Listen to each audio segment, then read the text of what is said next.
Yay, so I'm so excited to do this. I mean, as you can see, my skin is still reaping pretty good benefits from the facial we did. I can see it's still nice and glowy. Absolutely. Yeah, it's a lot of the times you go for facials, you have these crazy extractions and someone pokes and prods your skin. And then things can go easily very wrong. Precisely. Yeah, exactly. I often hear that, you know, it's common to break out after a facial, but I don't think anyone really wants to hear that or experience that. At least there should be some kind of like underlying benefits, you know, where the texture of the skin improves, maybe with a breakout here or there. But when it's like, oh, I feel like, you know, I've come out worse off, it's not a nice feeling, you know. Tell me, Morgan, have you struggled with anything throughout this lockdown? I mean, we've just started for a week now, but how do you find your skin now? So I would say I went to Paris 2 weeks ago, and one of the requirements was to wear a mask even in the street.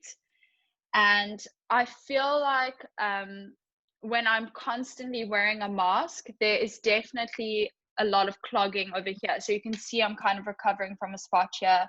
And I used to deal with hormonal pimples quite a bit. And of course, with moving to London, the change in, even just the change in bacteria, we had a brief chat about the microbiome of the skin. But I realized that my skin did need some kind of settling time. But I felt like these kind of little bumps, or almost cluster bumps from masks, are different to that of like a very deep hormonal pimple that's like a once off and you can tell it's like just there, hello. But these are almost just like, they kind of can flare up every now and then. So like it's like a dormant thing. Indeed, everyone is struggling with this type of breakouts because we are living challenging times. So a lot of them are wearing the mask on a daily basis for multiple hours. And then what happens, because of the heat, because of the humidity that is created underneath the mask, of course, the skin is going to react. And then how it reacts: dehydration, inflammation leads to some spots, breakouts, and then the skin doesn't get the chance to heal before we go out again and put that mask on. What can people do, or what can you do when it comes to treating these breakouts? First of all, no makeup under the mask. It's everywhere. It's, in so many Instagram posts as well. I know people like to wear makeup when they go to offices, or even seeing their friends, but that humidity with makeup on top of it, of course it will lead to some breakouts. It's important to keep the skin dry, keeps the skin moisturized and hydrated. Clean mask every day. It's quite interesting because sometimes I feel like when my skin is breaking out, I feel like hydration is something that it's not, like it feels almost wrong, but that's something I think I need to overcome. Hydration helps with skin barrier repair. And the skin goes through immediate inflammation when, that fabric or that mask rubs against the skin, and the humidity that's because we sweat under the mask. It's as simple as that, and that leads to dehydration. But what people tend to do is use products and acids that will immediately dry those breakouts, because we quickly want to get rid of them. And you lead to impaired skin barrier. Okay. So hydration, so what would you is such say? an important factor to help your skin heal. And then, if, of course, I'm not saying use a very rich, nourishing moisturizer under the mask, but the minute you get home, wash your face properly, put a mask on, or have a mask that you can sleep with, an overnight treatment mask, because that gives you more intensive hydration. And then on your daily routine, you can use a lighter moisturizer if you prefer one and you're worried with having a rich product on your skin. Hydrating mists are wonderful. Oh, really? Okay. Yeah, so it's nice to have one in your bag, and Mm. whether you're in an office or, of course, again, not wearing makeup, you can just quickly dry your skin and just use a Give it hydrating a mist to spritz. enhance, Yeah. yes, to enhance that hydration. Because one thing that I'm quite fearful of is I know there's probably a big difference between moisture and using oils on your skin. And Mhm.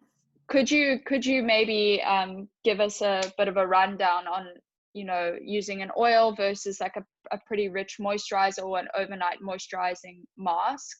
Because to me, I'm super scared of using oils. I You feel like, shouldn't be. You shouldn't be if it's the right type of oil. mm-hmm. And these days, the formulations of oils are so advanced that actually you can get a bit of deeper penetration when using an oil. An oil, you know, we all fear of that oil sitting and clogging our skin, Yes, yeah. right? Now, let's start with the beginning. When it comes to an oil in your skincare routine, the oil should be the last product that goes on your skin. Okay. Okay, I usually tend to recommend oils, not on a daily basis, but 2-3 times a week. An oil in the evening, it's even a great way to help massage your skin, or if you're using a massage tool, it will help with massaging your skin. The oils have larger molecules than a moisturizer. So, of course, it won't penetrate as deeper into the skin as a moisturizer or a serum will. So usually the standard, if you want, routine would be cleanse, tone if you're using a toner, or a serum, or moisturizer, and then you finish with an oil. Okay, cool. And the oil is there to enhance the hydration. It's almost like an extra layer. Exactly, and there are so many types of oil that your skin will benefit from. Really nice one that we have in Linnaean, it's from Pure Earth, which is an organic brand, very clean brand, a brand made in the Himalayas, and it is made out of sea buckthorn, which is packed and super rich in antioxidants. I've heard so. That oil is there to protect you from free radicals, from oxidative stress, and of course nourish your skin and which is give perfect for London. Exactly. Yeah, I feel like I've definitely noticed a difference in my skin, and just in terms of the way it feels. If I go and spend a lot of time in the city, say it's a busy week with castings or, you know, lots of meetings or work in the center, versus when I spend a lot of time at home. And I think the correlation is definitely between wearing makeup, not wearing makeup. I think this lockdown phase can be a blessing for your skin, because you can really just give it a break from piling on makeup and being out in a polluted city.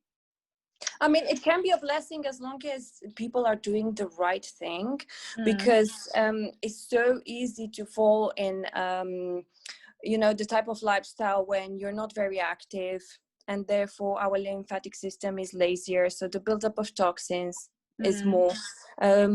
It's important to be active, to go for your daily walk or do your, you know, exercise, move. It's important to move, basically. Okay. Exactly. Then it's again, when it comes to lifestyle, people tend to snack more because they're home. Either they get bored, they are more in front of the TV, so it's so easy to just snack on the wrong things. Instant gratification. Exactly. Our body holds on to more water if you eat more salty foods, to give you another example, and then it will show immediately on our skin. We wake up with those puffy eyes and we think, oh, you know, I'm not doing much, I'm at home, I'm in lockdown, why my skin is not behaving? Or it's changing of season, it's colder outside, we tend not to drink as much water as we do maybe in the summer, and that again leads to dehydration. We have central heating on, so it's more dry inside, it's warmer, leads to dehydration. Everything adds up to a healthy glowing skin. It's not just the products that we put on our skin. And I always say to my clients, beauty starts from within. I think that's something that needs to be written in people's brains.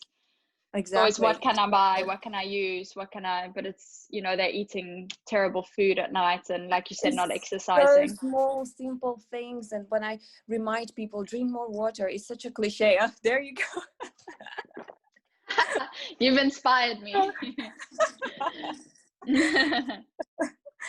Indeed, it's such a cliche, but people need to be reminded of Yeah, I these agree. small little things. Supplements, again, it's a great time. And well, unfortunately, we live through this pandemic, and it's important to boost our immune system during the winter. Our immunity lowers, so some vitamin C, it will not only help with your immune system, but it will help with your skin as well. Stimulates your elastin, your collagen production. Some omegas will hydrate your skin from within. Yeah. Vitamin D strengthens your skin, helps your skin to repair, and also Mm. boost your immune system. Yeah, I think it's super important to look at, a lot more of the bigger picture, and look at your body as kind of a reflection. Well, your skin is a reflection of what's going on inside as well. Absolutely. Another thing I wanted to chat to you about in terms of hydration, there's a lot of words thrown around, and one of them is hyaluronic acid. And I think a lot of people I think just the word acid makes people think, oh, it's going to be something stringent on my skin. But from what I understand, it's actually a humectant, which basically... Indeed. Well, first of all, it's not an acid, it's a molecule. The name says hyaluronic acid, but what it is, it's a molecule that we all have in our body, in our skin mainly, and is the one that holds on to water into your skin. So yes, indeed, is a humectant. Depletes with age, unfortunately. So ideally, it's for everyone to have it in their skincare routine. And thank God there's so many products out there. Yeah, I was gonna say, which ones would you recommend are top, especially from Linnaean? Oh God, we have so many. So between one of my favorites is Allies of Skin. Okay. Allies of Skin, Dr. Barbara Sturm, hyaluronic acid, again, is wonderful. Grown Alchemist has a wonderful hyaluronic acid. Why? It's important of the formulation. It's important to have small molecules of hyaluronic acid, because small molecules means deeper penetration. Okay. Right? Is the type of product that you can use anytime. If you want to enhance hydration, you can use it morning, evening. And what I usually recommend my clients is just to use spray a mist all over your face before you apply that hyaluronic acid, because then it will just carry all the hydration deeper into your skin. Interesting. Yeah, I've got one of those, just like spritzer mists, Evian or whatever, Evian or whatever. Yeah, exactly. They're great for traveling as well. It's perfect. And then you can mix it with some antioxidants if you prefer an antioxidant serum, or like a vitamin C serum in the morning. Or you can use it in the evening, wait a few minutes, then apply your evening routine. Maybe people are using retinols, or just a nourishing cream, or an oil, like you mentioned earlier. So you would always suggest following up your hyaluronic acid with your moisturizer? It's a gold standard ingredient when it comes to hydration. Okay, so it can't be used alone. It can be. No, don't get me wrong. It can be used alone, but you will find it as an ingredient in moisturizers as well. Yes, but then if you're using just a hyaluronic acid serum, the serum is there to focus on what you want to treat, whether it's hydration, or whether it's pigmentation, whether it's sensitivity of the skin. So always the serum, it doesn't matter if it's hyaluronic acid, is there to treat your skin concerns, and then you come with a moisturizer to protect and nourish the skin. So can be used alone. But then, of course, if you're going to come with your moisturizer and you don't find the serum it offers you enough hydration, you come with a richer moisturizer or an oil after the hyaluronic acid. But it has to be the one that goes before your moisturizer or your oil. You tapped on retinol as well. And I remember I came in, and favorite ingredients. Topics. I came in and you were like, why are you using retinol? You're so young. And I was like, I don't know. I just saw it somewhere. And I mean, you can elaborate and take it from there. I mean, if you have it, by all means, use it. You know, you can use it once a week and then build it up. Absolutely. I do tend to recommend retinol a lot because it's a gold standard ingredient when it comes to skincare. And like I said, it's one of my favorite ingredients in skincare. It's a strong form of vitamin A. And it helps with, I mean, almost everything. Is the magic ingredient, from cell turnover to even up the skin tone, to normalize the sebum production in the skin, open pores, pigmentation, aging, fine lines and wrinkles. Literally, like I said, helps with almost everything and anything. Amazing. And what would you say would be the correct way to use it? Because I feel like it's such a, you know, a big hype word at the moment, but there's not much follow through from skincare brands on how to kind of incorporate it into your routine. Well, first of all, for somebody that never used retinol before, I would say start with a low concentration. 0.5, and then build it up as your skin gets more tolerance towards it. Some products can give you, and some strong retinols can give you some symptoms such as redness, dryness, and peeling, which, if it happens, is normal to happen. People, you know, don't have to be scared. Oh my God, what's happening with my skin? Am I allergic? No, it's just a strong ingredient and your skin will react to it as it enhances the cell turnover.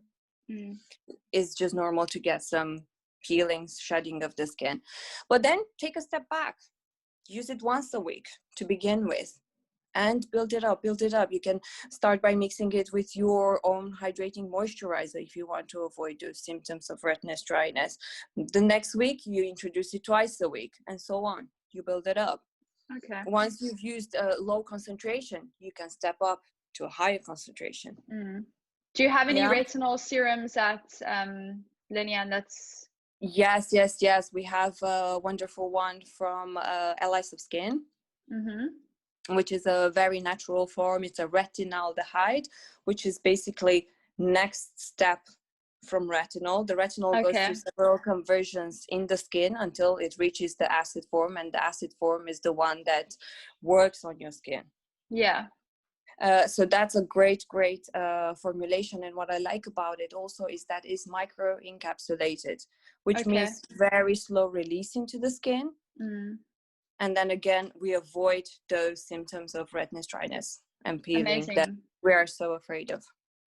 And next step would be SPF, of course. I mean, I think that's a given regardless of whether you're using retinol or not. I think it's often overlooked as well. I mean, I don't... What is very important is that the retinol has to be used only nighttime.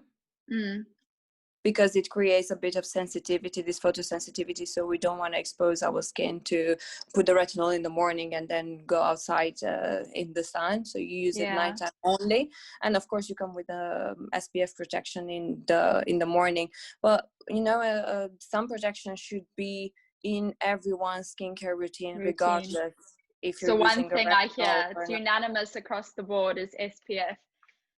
And do you have any great ones at Linnaean? I mean, one that's not, you know, going to leave a white cast or be super oily. A really great organic brand that I like in Linnaean is Soleil Toujours. Okay. And French. Yes, it's a French brand, but it's so important to use organic products, especially in the summer, because you know, we tend to use lots and lots of SPF when we go by the sea, when we go on our holiday, and we all know that you know, the sea life is suffering. Yeah, exactly, totally. So much usage of chemicals and products. So this is a great options. Most of them comes in a spray form, which again I like, because you can have the spray in your bag and just, you know, top it up throughout the day. Even though you're wearing makeup, it's so easy to spray some more SPF throughout the day. This is the one common, I wouldn't say mistake, but you know, once you apply your cream SPF and then you apply your makeup, even if you're all day out there in the sun, people don't tend to just reapply SPF on top of their makeup. But then if you have a spray, it's so easy, and it gives you even that glow and it Totally. sets up your makeup. So this is one of my my favorites Favorite one. ones. Mm. And then when we chatted, you briefly touched on using probiotics, I think, in skincare. Yes. Which is quite a new kind of thing that's emerging slowly but surely. I feel like people started to focus a lot on internal gut health, and then obviously this whole idea of And probiotics. it's exactly the same principle, same as we have a microbiome in our gut, so does Mm. our skin. We have good and bad bacteria on our skin, and the skin needs those good bacteria to defend itself from all the pollution, free radicals, all the chemicals that it gets in contact with. Also, another trend that is going on these days, it's this over cleanse and over exfoliation of the skin, and using so many acids, and the balms and the this and the that and the triple yes, cleanse, I think. I have so many clients coming to me, and then once we start chatting about their skin routine, they have an acid in their toner, they have an acid that they use for exfoliation. Then the moisturizer has again some form of exfoliators. Less is more. Less is more, because we're stripping our skin, and then it's just like leaving that skin naked out there, and it has to defend itself.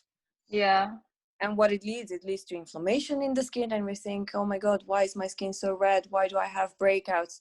Because of inflammation. And I've just spent all this money on all these products that I'm using all on my skin.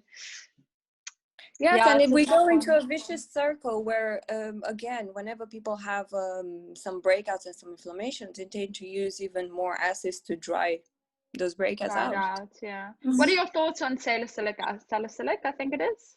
It's a great ingredient. It's a great ingredient, but it's not for everyone. Yeah. Of course, it controls the oil production in our skin. It's a great exfoliator. I recommend it for people with acne, with very oily skin. But then if your skin is just fine and it doesn't need so much acid, so much exfoliation, why overwhelming it? There. Yeah, I Yeah, agree. exactly. For a normal, even dry, dehydrated, sensitive skin, there are enzymes exfoliator, fruit acids, which are much more gentle for the skin than a salicylic or a glycolic acid. What fruit acids would be in or fruit enzymes would be in a exfoliator? Like what would be something to look out for?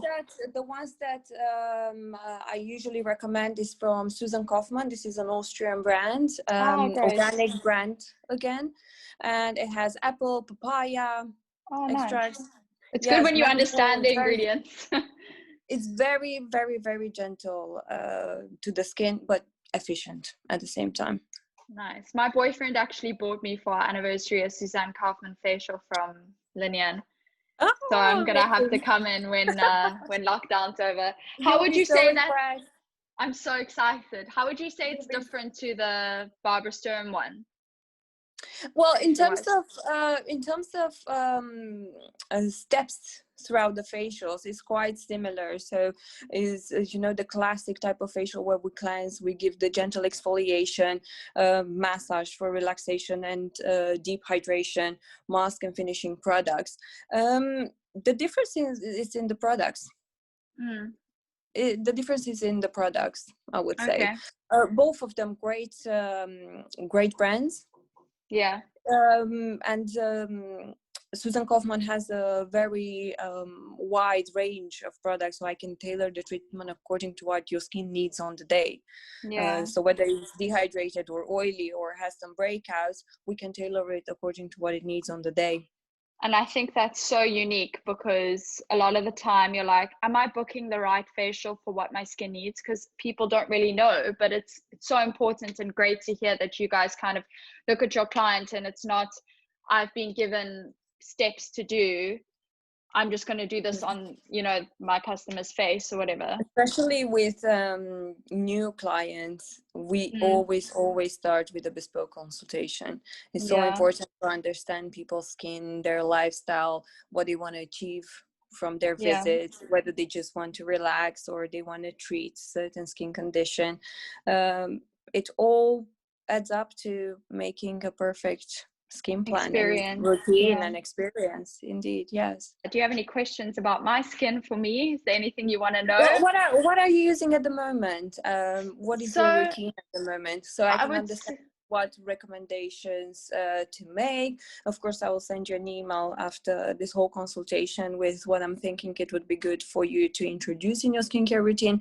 But just kind of to know what you're using at the moment, what is missing. You mentioned you're struggling with a bit of breakout and some dehydration. So tell me, when it comes to step-by-step cleansing, and what do you do in your morning routine and your PM routine? So I would say in the morning, since I last saw you, and because I'm not going to sleep with anything really on my skin, I don't cleanse in the morning. If I, do an intense workout or something, I'll use just a bit of micellar water, and then I will go in. I actually do use a mist. I use just the vein mist just to kind of like calm my skin down, cool it down. And then I use a gel moisturizer, or I will use a vitamin C serum, then maybe a gel moisturizer. That's wonderful. Then at night, I was playing around a bit with retinol. So I'll wash my face at night. If I've got makeup on, I'll use a cleanser. Otherwise, and it's a pH balance cleanser. And then otherwise, if I actually don't have much on, I'll once again just use micellar water. I won't do a full cleanse. Make sure my face is pretty clean. And then I was playing around with retinol, but it did irritate my skin a little bit. How many times a week were you using the retinol? I was doing it maybe 3 times a week. And I stopped with that, and my skin's calmed down a bit. But I must say that I was eating quite badly in Paris, and I think that combined with the retinol could have just been not a very good time for me to start introducing something to an already inflamed skin. Absolutely. And then I have been using these I think they're exfoliating, almost like little pads from Elemis. Which I'm actually really, really loving. I used to use a enzymatic exfoliator, but I had these used on me the other day, and I'm quite happy with them, using them like maybe 2 or 3 times a week, depending on, I'm kind of looking at my skin and feeling it and seeing, cool, do I need an exfoliation? Do I not? And I'm really looking for I really want to use a hyaluronic acid, because I feel like my skin does need a bit of extra moisture. But like I said, I'm not really sure on oils. I mean, I could either use a really good hyaluronic paired with my current moisturizer, which is the gel one, which I really like. And I also have a more rich one, which has a bit of ceramides in. So I kind of see how I'm feeling, how my skin. No, you're doing absolutely fine. We can introduce a hyaluronic acid, and then you can introduce it both in the morning and in the evening. In the morning before your gel moisturizer, and then in the evening before your retinol. But then the retinol, let's reduce it down to once a week, and then use it for 2-3 weeks, just once a week, and then, like I said, build it up. Thereafter, twice a week, like beginning and end of the week, until you end up using it more frequently. And would you recommend using the retinol on a night that I'm not exfoliating? Oh, yes. Yes, especially if you had that sensitivity, use it on the night that you're not using the pad. And I just think, something interesting for me to try would be either a nice hyaluronic acid, or introducing almost like a moisture sleep mask, something that I've been a bit scared of, but I think now that you've kind of convinced me that hydrated skin is generally happy skin. So I could have a look at trying something like that as well, like a sleep mask, or something just super soothing and hydrating. That's not going to obviously make me break out. Or both. Hopefully. Why not or both? Because overnight hydrating mask, you wouldn't use it every single night. You would use it 2-3 times a week, maybe alternate with the days that you're not using your retinol. For intense hydration. But then the hyaluronic acid, you would use it on a daily basis. Amazing. I'm happy with that. That sounds fantastic. And before we go, I'd like to end this on something a bit fun and interesting. But what is something that skincare wise you can't live without? You would, not be able to survive. I mean, considering it's lockdown, if someone said you will never have access to this again. Well, this is such a difficult question, because I think nobody should live without SPF. Okay. But then considering it's lockdown, so I'm barely going outside just for my exercise or run. I would say my nightly retinol. Oh, okay. Mm-hmm. back to your old fave. Great. Yeah, absolutely. Thank you so much. This was lovely. You're very It was welcome, so good Morgan. to chat with you. Wish And you I'm all going to the come best. in. Thank you. I'm going to come in, as soon as the doors open again. You'll see me then. Hopefully December. Yeah, I'm crossing fingers, but look after yourself. And yeah, I'll let you know when this piece is up. I'll send it to you. And I think it's going to help a lot of people understand what they'll get out of a consult. Thank you for your time, Morgan. And we keep in touch. Thank you. Yeah, definitely. Bye. Bye.